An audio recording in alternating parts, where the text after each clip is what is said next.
નમસ્તે. સમગ્ર શિક્ષા અને જીસીઆરટીના સંયુક્ત પ્રયાસથી રાજ્યના તમામ સરકારી પ્રાથમિક શાળાના ધોરણ 1 અને 2ના શિક્ષકો માટે શિક્ષક સાથી મોડ્યુલ આધારે તાલીમનું આયોજન કરેલ છે. તેવા સૌ સારસ્વત મિત્રોને સમગ્ર શિક્ષા કચેરી અને જીસીઆરટી ગાંધીનગર વતી સ્વાગત કરીએ છીએ, આવકારીએ છીએ. મિત્રો, પ્રથમ સત્રમાં આપણે ત્રિદિવસીય તાલીમનું આયોજન કરવામાં આવ્યું હતું. એ જ અનુભવે બીજા સત્રમાં આપણે 2 દિવસની તાલીમનું આયોજન કર્યું છે. આ 2 દિવસની તાલીમમાં આપણે અધ્યયન સંપુટમાં જે ક્રમિક પ્રવૃત્તિ આપી છે, બાળકને જે વ્યક્તિગત શિક્ષણ, સહપાઠી શિક્ષણ, સમૂહ શિક્ષણ અને જ્યાં જ્યાં શિક્ષકે મૂલ્યાંકન કરીને જ્યાં જ્યાં ઉપચારાત્મક કાર્ય કરવાનું હોય તેવી તમામ પ્રોસેસ સાથેનું અધ્યયન સંપુટ તૈયાર કર્યું છે.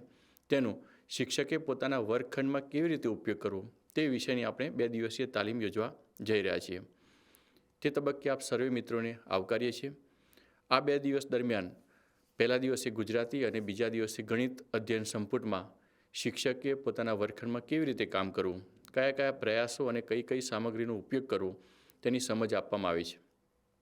આપ સૌ મિત્રો પરિચિત છો કે પહેલા અને બીજા ધોરણમાં પ્રથમ સત્રમાં જે અધ્યયન સંપુટ આપવામાં આવ્યું છે તેની અંદર શિક્ષક આવૃત્તિનો પણ સમાવેશ કરી દીધો છે.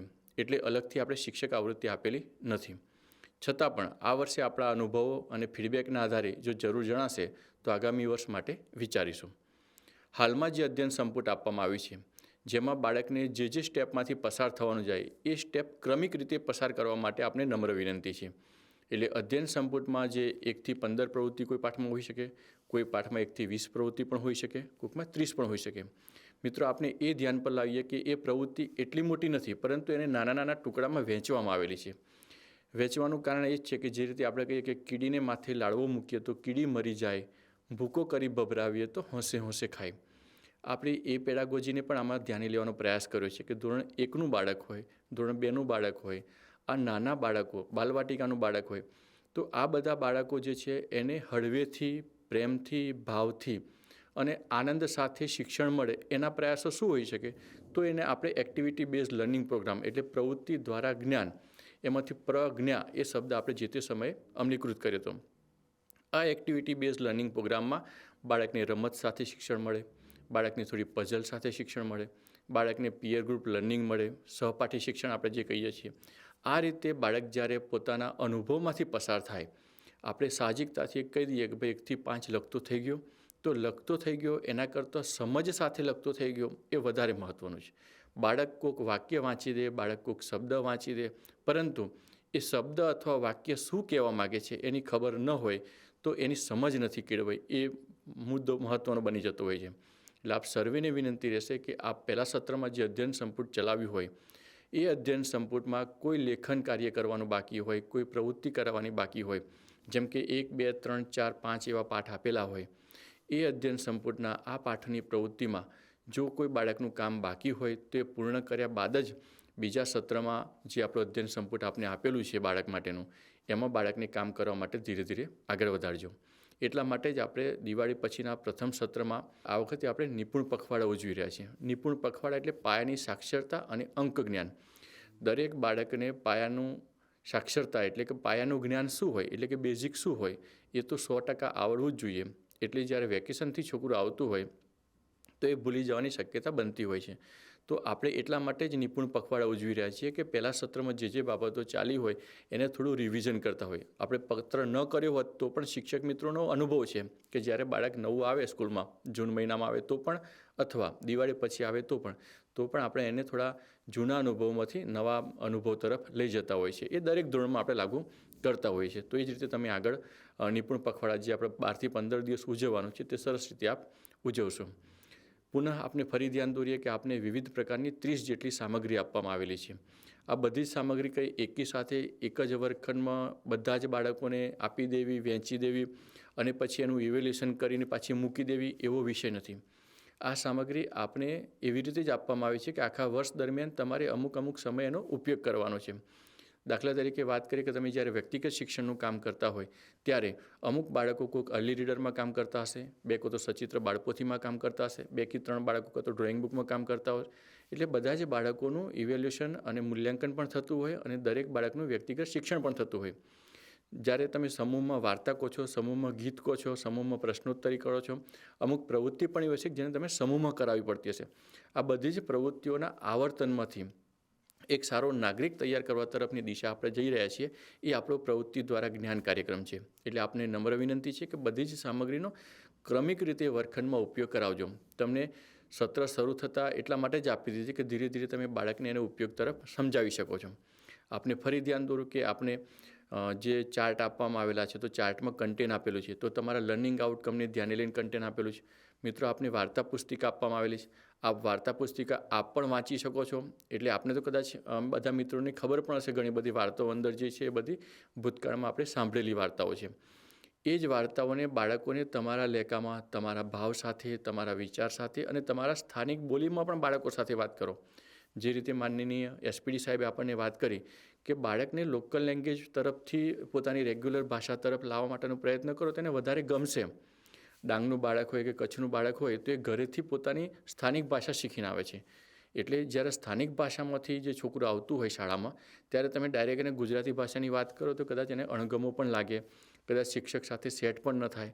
પરંતુ શિક્ષક જો સ્થાનિક બોલીની વાત કરીને બાળક સાથે કોમ્યુનિકેશન કરે તો બાળકને ઝડપથી સમજ પણ પડશે અને પછી કહેવાય કે આને આ વસ્તુને આ કહેવાય. તમારું કોમ્યુનિકેશન પણ સરળ બને. એટલે સ્થાનિક લોકબોલીનો પણ આપ ઉપયોગ કરી શકો છો. મિત્રો, આપણે એ પણ ધ્યાન પલાવીએ કે શાળા કક્ષાએ આપણે 1400 રૂપિયાની યુનિટ દીઠ પ્રવૃત્તિ માટેની ગ્રાન્ટ આપી છે. પહેલાં સત્રમાં આપેલી છે. ક્યાંય ખર્ચ કરવાનો બાકી હોય તો તમે 1400 રૂપિયામાંથી નાની મોટી ઘણી બધી વસ્તુ તમે લાવી શકો છો, જેના કારણે તમારા વર્ગખંડમાં બાળકને એક્ટિવિટીનો માહોલ મળે.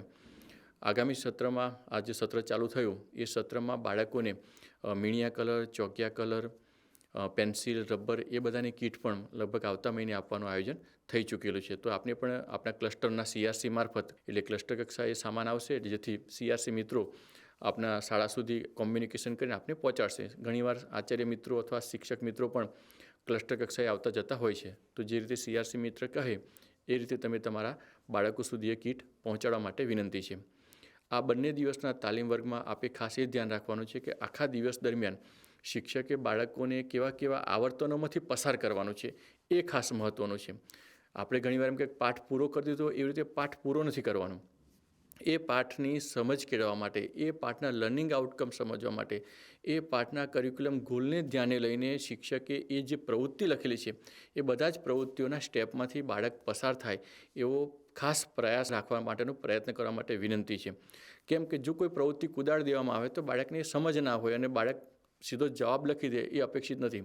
ઘણીવાર બાળકો ચિત્ર લખતા હોય, ઘણીવાર કહે કે ભાઈ લખી નાખો, તો છોકરું ચિત્ર લખી દે ચોપડીમાં જઈને, એ અક્ષર જેમ લખે એવું લખી દે, પણ એને વાંચવા ના ખબર પડે. કદાચ વાંચી શકતો હોય તો એનો કોન્સેપ્ટ શું કહેવા માગે છે એવી સમજ ના હોય તો આપણું લખેલું લેખે લાગે નહીં. તો આપને ખાસ વિનંતી રહેશે કે બાળક સમજ સાથે આગળ વધે. એટલે આ બંને દિવસ દરમિયાન આપ તાલીમ લો છો તો આપણે અહીંયાથી તાલીમમાં એક ડેમો આપવાનો પ્રયત્ન કર્યો છે કે એક પાઠ કેવી રીતે આપણે આપવો જોઈએ. તો તજજ્ઞ મિત્રોને આપ સૌ સાથે મળીને એક ડેમો લેજો. એના આધારે તમે તમારા તાલીમ વર્ગમાં જૂથ પાડવાના છે, જૂથ પાડજો અને દરેક વ્યક્તિઓ 10થી 15 મિનિટ એક પાઠના કયા કયા પ્રવૃત્તિઓ તમે નોંધી છે અધ્યયન સંપૂર્ણના આધારે એવી વાત કરીને ડેમો આપી શકે તો ડેમો પણ આપજો. એવું ધ્યાન લઈને દરેકના મોડ્યુલની અંદર દરેક ચેપ્ટરની વિગત લખાય, એના માટે અંદર કોરા પાના પણ મિત્રો આપને આપવામાં આવે છે. એટલે એક જે ડેમો આપેલો છે એ ડેમો આપવાની જે વિગત છે એ બધી વિગત એક પાઠની લખેલી છે, એવી જ ગુજરાતી અને ગણિત બંને માટે લખેલી છે. એના આધારે તમને જે કોરા પાના આપેલા છે એની અંદર તમારે જે કામ વધવાનું હોય આગળ એ બધી વિગત તમારે અહીંયા નોંધવાની છે. એટલા માટે આપણે પેજ પણ આપેલા છે એટલે અલગથી તમારા ડાયરીનો પણ પ્રશ્ન રહે નહીં. એટલે શિક્ષક સાથી મોડ્યુલ પહેલા સત્રનું છે એ પણ આપના વર્ગખંડમાં રાખજો. આ બીજા સત્રનું જે શિક્ષક સાથી મોડ્યુલ આપ્યું છે જેમાં તમે ડાયરીના ફોર્મમાં જ શિક્ષક સાથી મોડ્યુલમાં બધી વિગત નોંધશો એટલે તમને બીજા સત્રમાં પણ આ શિક્ષક સાથી મોડ્યુલ કામમાં લાગશે. અધ્યયન સંપૂર્ણમાં ફરી ધ્યાન દોરું. લાર્જ સ્ટોરી બુક હોય, સચિત્ર બાળપોથી હોય, બોર્ડ બુક હોય. બોર્ડ બુકની વાત કરીએ તો ત્રિભાષી સાથેનું આપ્યું છે. તો એ બોર્ડ બુક તમારું પહેલા ધોરણનું છોકરું પણ વાપરી શકે અને 8મા ધોરણનું છોકરું પણ વાપરી શકે. પરંતુ બંનેને વિચારવાનું અને સમજ માટેનો વિષય અલગ અલગ હોઈ શકે. 7મા 8મા ધોરણનું છોકરું હોય તો એ ઇંગ્લિશમાં કેવી રીતે ઉચ્ચારણ થઈ શકે અને હું કોઈ સ્પેલિંગના આધારે કેવી રીતે સેન્ટન્સ બનાવી શકું છું તો એવી રીતે સમજશે. તમારું પહેલા ધોરણનું છોકરું છે તો પહેલા ધોરણના છોકરાને ચિત્રથી ખ્યાલ આવશે કે સફરજન આ પ્રકારનું હોય છે, સફરજન લાલ રંગનું હોય છે, એને સફરજન આ રીતે લખાય છે. હિન્દીમાં સાહેબ બોલતા થશે તો થોડું ઘણું આવર્તન આપણું ઘણીવાર નથી કે પિક્ચરનું કોઈ ગીત હોય તો છોકરાને યાદ રહી જાય છે. કેમ? વારંવાર સાંભળવામાં આવે છે. આપણા બાળગીતો છે, બાળકોને ઝડપથી આવડી જાય છે. અમારી મુલાકાતે અમે ગયા શાળાઓમાં તો અમને ખરેખર મજા આવી કે છોકરાઓ એટલા સરસ રીતે વાર્તાઓ કહેતા હતા. આપ સૌને અભિનંદન આપવા ઘટે મિત્રો કે આપ સર્વે જે સાહિત્યનો ઉપયોગ કર્યો છે ખૂબ સરાહનીય છે. બાળકોના વાત સાથે એ તરત જે ઝડપથી લઈ આવે છે અને જે રજૂ કરે છે ને એ પરથી થાય કે આપણા ગુરુજીઓ ખૂબ સખત મહેનત કરે છે. એ માટે સૌ ધોરણ 1 અને 2ના શિક્ષકોને દિલથી વંદન અને અભિનંદન કે આપ સરસ પ્રયાસ કરી રહ્યો છો. આપના પ્રયાસના કારણે હવે 5મા, 6ઠા, 7મા, 8માના શિક્ષક પણ તમારી પીઠ થાબડશે. કેમ કે તમે પાયો જેટલો સખત મજબૂત કરીને આપો છો કે જેના કારણે એમને sine square theta, cos square theta ચલાવવા છે કે પ્રમેય ચલાવવો છે, કે ત્રિકોણમિતિ ચલાવવી છે, કે સાદુરૂપનો દાખલો ચલાવવો છે, કે નફોખોટ ચલાવવો છે, એ ઝડપથી ચલાવી શકશે. કેમ? બેઝિક જેનો સારો થઈ જાય, પાયો સારો થઈ જાય તો એ ઝડપથી આગળ જઈ શકતા હોય છે. એટલે ખૂબ સરસ અત્યારે પહેલાં બીજાના વર્ગોમાં ભૂતકાળમાં પણ પ્રજ્ઞા અભિગમથી કામ સરસ થતું હતું. આ વર્ષે પણ સરસ રીતે કામ થઈ રહ્યું છે અને જે સામગ્રી આપવામાં આવી છે એ સોનામાં જેમ સુગંધ પડે એવી રીતે સામગ્રી આપને બધાને મળી છે અને બાળકો પણ સરસ રીતે ઉપયોગ કરે છે. એ માટે આપને અભિનંદન. બાળકો સરસ રીતે વાર્તાઓ કહે છે એની કાલી ગેલી ભાષામાં. એટલે ચોક્કસ કહી શકાય કે બાળકો વાપરે છે, શિક્ષકો વાપરે છે. ગીત ગાવાની વાત હોય તો સરસ રીતે 2-4 બાળકોની ટીમ બનીને સામૂહિક રીતે ગીત પણ ગાય છે. નાના મોટા કોયડા પૂછીએ, કોઈ ડિકોડિંગ કોડિંગની કંઈ વાત કરતા હોય, કોઈ કોયડા ઉકેલ રૂપે પૂછતા હોય તો સરસ બાળકો જવાબ આપી રહ્યા છે એ જોઈને આનંદ થાય છે. તો આપ સર્વેની મહેનતને રાજ્ય કચેરી વતી અમે બિરદાવીએ છીએ. આવા જ ઉત્સાહ સાથે બીજા સત્રમાં પણ ખૂબ સરસ રીતે આ 2 દિવસીય તાલીમ જિલ્લા કક્ષાએ અને તાલુકા કક્ષાએ મેળવી અને જે બાળકો માટે આપણે સર્વાંગી વિકાસ કરવાનો છે, જેમ નેશનલ એજ્યુકેશન પોલિસી કહે છે કે માત્ર બાળકને વર્ગખંડની જ પેક કરીને ભણાવી દેવું એવું નથી, કશું ભરી દેવું એવું નથી. બાળકને એને બોલતો કરો મિત્રો. મહત્તમ આપણે એ જ કરવાનું હોય છે કે બાળકને બોલતો કરીએ, વિચારતો કરીએ, પ્રશ્ન પૂછતો કરીએ. ઘણીવાર એવું બને કે સાહેબ સુધી છોકરું જાય જ નહીં, પૂછે જ નહીં, તો કેવી રીતે કામ થાય? એટલે બાળક અને શિક્ષક બે વચ્ચે જે મિત્રતા બને એ મિત્રતાથી કામ કરશું તો આપને પણ સરસ મજા આવશે અને છોકરાને પણ સરસ મજા આવશે. કારણ કે ઘણીવાર છોકરું ઘરે પપ્પા મમ્મીને જે વાત ન કરી શકે એ આપણા શિક્ષક પાસે દિલ ખોલીને વાત કરતું હોય છે, હળવા મૂળથી વાત કરતું હોય. આપણે મારી લેખન પોથી આપી છે તો લેખન પોથી એટલા માટે જ આપી છે કે તમે જે અધ્યયન સંપુટમાં ચલાવો છો એ બેઝ ઉપર એને ક્રમિક રીતે આગળ વધવું છે તો એ જ રીતે લેખન પોથીમાં લખવાનું ચાલુ કરે એટલે એનું લેખન કૌશલ્ય પણ વિકસે અને કન્ટેન્ટ પણ વિકસે. એની સાથે સાથે મારી પ્રોજેક્ટ પ્રવૃત્તિ બુક પણ આપી છે. તો એ જ એલોને ધ્યાને લઈને પ્રોજેક્ટ પ્રવૃત્તિ બુક બનાવવામાં આવી છે. એ જ એલોને ધ્યાને લઈને વાર્તા આપી છે. એ જ એલોને ધ્યાને લઈને સચિત્ર બાળપોથી આપી છે. એ જ રીતે અર્લી રીડર આપી છે. આ બધામાં તમે સહપાઠી શિક્ષણ કરાવો એટલે પિયર ગ્રુપ લર્નિંગ કરાવો, વ્યક્તિગત શિક્ષણ કરાવો, એક બોલે અને એક લખે, શ્રુતલેખન કરાવી શકો છો.